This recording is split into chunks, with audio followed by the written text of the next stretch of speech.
Welcome to Montessori Minute. Today's activity is a practical life activity. That means something that is useful as a skill whether you're 5 or 2 or 25. I'm going to suggest today that you bake with your child. And I think the easiest thing to start with is muffins. If you don't have a muffin tin, well then bake this into a loaf pan or into a 11 by 7 baker, because muffins turn out like coffee cake if you bake them that way. But start with a muffin. The wonderful thing about baking is that it's not just a skill that helps us to sustain ourselves because we know how to cook. It's also an incredible opportunity to learn math. Lots of opportunity for new language, and that makes it an all-purpose activity, wouldn't you say?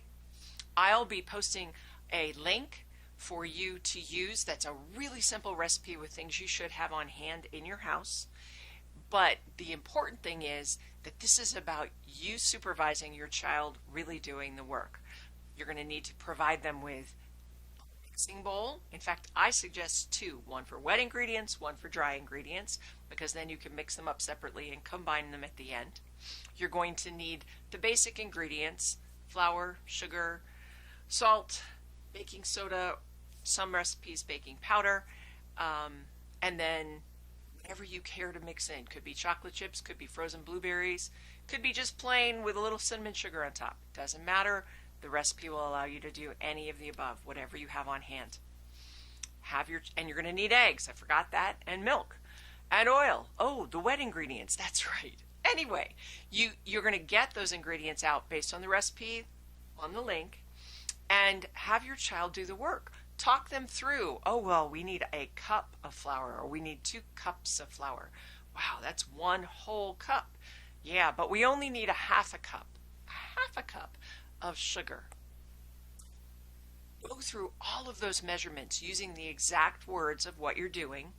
Make the muffins, get them in the oven for 15 to 18 minutes, whatever the recipe calls for.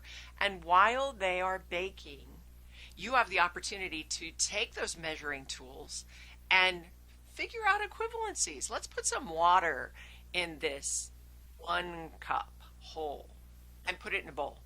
Ooh, okay. Now, can you fill the half a cup from that? You can. What if we do it the other way? What if we put half a cup into the bowl? Can you get a whole cup out of it? You can't. Use those teaspoons. Use those tablespoons. Let your young child, if you have a sink that's accessible or a big plastic tub, anything that will allow them to do it. Do it in the bathtub, for goodness sakes. Let them measure and pour and get used to those equivalencies. And then, when your muffins are done, you have something awesome to enjoy. Happy baking! See you soon. Thanks for joining me today.